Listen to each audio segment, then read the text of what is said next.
नमस्कार दोस्तों, ओम नमः शिवाय, जय परशुराम जी की।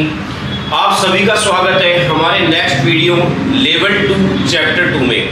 लास्ट वीडियो में हमने जाना था कि किसी भी संख्या को 5 से मल्टीप्लाई किया जाए तो कितना इजीली हम 15 सेकंड में उसको सॉल्व कर सकते हैं। वहां पे हमने माना था कि 5 के नियर बाई जो बेस है वो 10 है, तो 5 को यदि 10 कर दिया मतलब 2 से मल्टीप्लाई कर दिया तो जिस संख्या को गुना करना था उसमें 2 से डिवाइड कर दिया। बहुत ही आसान तरीका था, हमने उसके अच्छे से आशा करता हूं आपने प्रैक्टिस कर ली होगी। आज हम जानेंगे मल्टीप्लिकेशन बाय 25, यानी किसी भी संख्या को यदि 25 से मल्टीप्लाई किया जाए तो वही मात्र 15 सेकंड में 7 दिन प्रैक्टिस के बाद आप आसानी से सॉल्व कर सकते हैं। आपको एक छोटी सी चीज समझनी है, जब हमने 5 से मल्टीप्लाई किया था तो उसका नियर बाई बेस कौन सा था? 10। तब 25 के लिए नियर बाई बेस हम 10 तो करेंगे नहीं, अगर 10 करेंगे तो हमें 3 गुना लेस करना पड़ेगा। इससे बढ़िया हम 25 का नियर बाई बेस मान लेते हैं 100। अब यदि 100 यानी 4 गुना ज्यादा, और यदि ये 4 गुना ज्यादा है तो डिवाइड किससे करेंगे दोस्तों? वही 4 से। आप समझ गए होंगे ट्रिक क्या है? बिल्कुल जी हाँ, 4 से यदि 12 को डिवाइड करेंगे तो कितना आएगा? 3।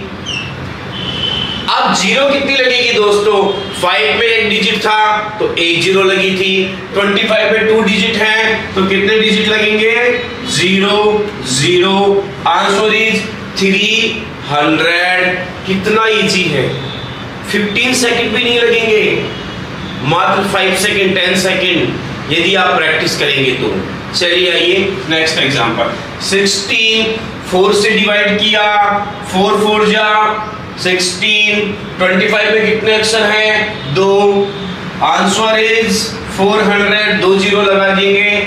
72 4 1 जा 4 और 4 8 जा 32। कितने जीरो लगा देंगे?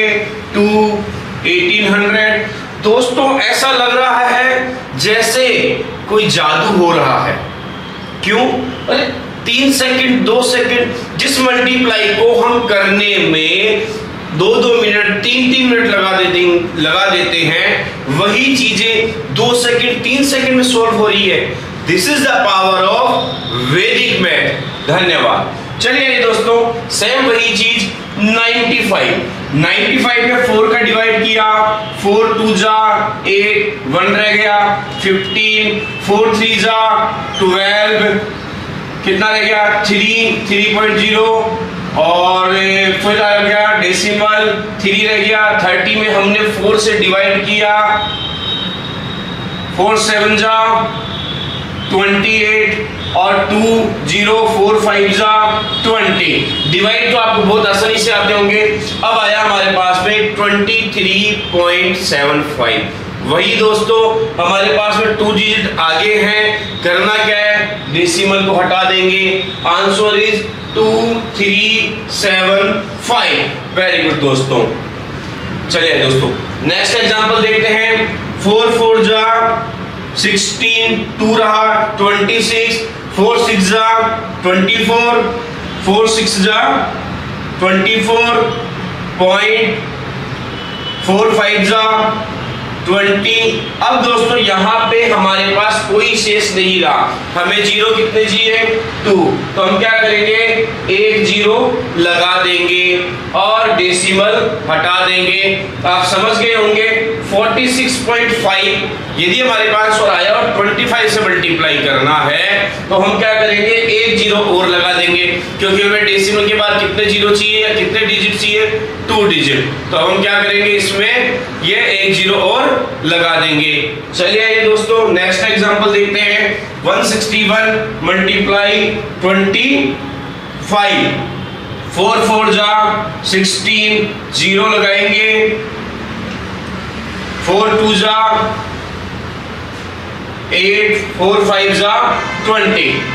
देखिए दोस्तों डिवाइड आपको आते होंगे। 4 4 जा 16 पूरी बार चला गया, संख्या नहीं है, जीरो लगा देंगे। डेसिमल किया, डेसिमल करने के बाद 1 क्या कि जीरो लगाया, 4 2 जा 8, 2 रह गया। 2 5 जा 4 5 जा 20, पूरी बार चला गया। तो अब हमारे पास में पॉइंट के बाद में कितनी संख्या आ गई? 2 संख्या आ गई। तो अब हम क्या करेंगे? डेसिमल हटा देंगे तो हमारा आंसर क्या आ जाएगा? 4025। चलिए 4 3 जा 12, 4 6 जा 24, फिर आ गया 0.3, 4 7 जा 28, 4 5 जा 20, 3 6.75। जी हाँ दोस्तों, 4 3 जा 12, 2 रह गया, 2 और 7, 4 6 जा 24, कितना रह गया? 3 रह गया। 3 में 4 से डिवाइड होगा नहीं, डेसिमल लगा दिया। 3 के बाद में डेसिमल के आधार पे 0 ले ली। 4 7 जा 28, रह गए 2, डेसिमल के आधार पे फिर एक 0 ले ली, और 4 5 जा 20, कोई शेष नहीं रहा। आंसर आया 36.75। अब हम क्या करेंगे? डेसिमल हटा देंगे, 2 डिजिट हमारे पास में, तो आंसर इज 3675। चलिए आइए दोस्तों, एक और एग्जांपल लेते हैं। 4 6 जा 24, अगेन 2 6, 4 6 जा 24.5। अब हमारे पास में कोई भी संख्या शेष नहीं रही। अब हमें डेसिमल के बाद कितने जीरो चाहिए? कितने डिजिट चाहिए? 2 डिजिट। एक डिजिट हमारे पास में है और एक 0 हम लगा देंगे, तो आंसर इज 6650। तो ये है तरीका दोस्तों वैदिक मैथ का। वैदिक मैथ करने के लिए आपको डिवाइड, मल्टीप्लाई, ऐड और सब्स्ट्रैक्शन बेसिक्स जरूर आने चाहिए। इसीलिए मैं आप सभी से आग्रह करूंगा, लगभग 20 तक के आपकी टेबल स्ट्रांग होनी चाहिए, क्योंकि जहां भी हम ये करते हैं 20 की टेबल यदि आपकी स्ट्रांग है, और मैं तो ये कहूंगा लगभग 25 तक की टेबल आपकी स्ट्रांग होगी, तो आप और आसानी से इसको सॉल्व कर पाएंगे। या आपको अबेकस का अगर पूरा नॉलेज होगा तो आप और भी जल्दी इसको सॉल्व कर पाएंगे। तो ये था हमारा किसी भी संख्या को 25 से मल्टीप्लाई करने का आसान तरीका। जी हाँ दोस्तों, अब वही गलती वापस से मत करना। अरे यार क्या प्रैक्टिस करनी है? बहुत से बच्चे, ये मेरा अध्ययन है, लगभग 10,000 बच्चों को मैंने वैदिक मैथ सिखाया है, और मैंने एक अध्ययन किया है। अच्छा 5 से मल्टीप्लाई करना है, अरे यार 2 से डिवाइड करके 0 लगा देंगे। 25 से मल्टीप्लाई करना है, 25 4 से डिवाइड करके 2 0 लगा देंगे, बस हो गया उनका वैदिक मैथ। नहीं दोस्तों, ये गलती आप कदापि मत करना। यदि आप ऐसा करेंगे तो आपका वैदिक मैथ का नॉलेज तो आ जाएगा, लेकिन आप सॉल्व नहीं कर पाएंगे, आप भूल जाएंगे। प्रैक्टिस मेक्स परफेक्ट, ये बात शास्त्रों में लिखी हुई है, और जो चीजें शास्त्रों में लिखी हुई है, वैदिक मैथ शास्त्रों में लिखी हुई है, वो कभी गलत नहीं होती है। इसलिए अब आपको 7 डेज 25 से मल्टीप्लाई करना है, और मैं तो ये कहूंगा कि घर में ऐसा एटमॉस्फेयर बनाइए, क्लास में ऐसा एटमॉस्फेयर बनाइए, फन कीजिए। आप बातें करते हैं अनर्गल, उनकी जगह फन कीजिए। पूछिए 161 मल्टीप्लाई 25 क्या आएगा? भाई बहन को पूछिए, माता पिता को पूछिए, और टाइमिंग कैलकुलेट कीजिए, कौन जल्दी बता पाता है। यही आपकी असली प्रैक्टिस। ऐसे प्रैक्टिस होने के बाद में बातों में कम्युनिकेट कीजिए, प्रैक्टिस कीजिए, मैथमेटिक्स के अंतराक्षरी खेलिए। देखिएगा दोस्तों, यदि आपने घर के एटमॉस्फेयर को, मैं माता पिता से भी आग्रह करना चाहूंगा, यदि आपने इस कॉन्सेप्ट को समझ लिया, बच्चों के साथ खाना खाते हुए, खेलते हुए, बातें करते हुए, यदि आपने मैथमेटिक्स की अंतराक्षरी टाइप में क्वेश्चंस पूछना शुरू किया, तो आपका बच्चा एक दिन सुनहरे अक्षर में अपना भविष्य लिखेगा। तो मेरा सभी से आग्रह है, ज़्यादा से ज़्यादा प्रैक्टिस कीजिए, ज़्यादा से ज़्यादा मेहनत कीजिए, और अपने जीवन को सफल बनाइए। गोरजी एजुकेशन का यही उद्देश्य है। मैं आचार्य नितिन जोशी सिर्फ इन्हीं चीज़ों पे वर्क कर रहा हूँ कि किसी भी सब्जेक्ट को कैसे इजी बनाया जाए। तो आपका सिर्फ एक ही सहयोग है, प्रैक्टिस।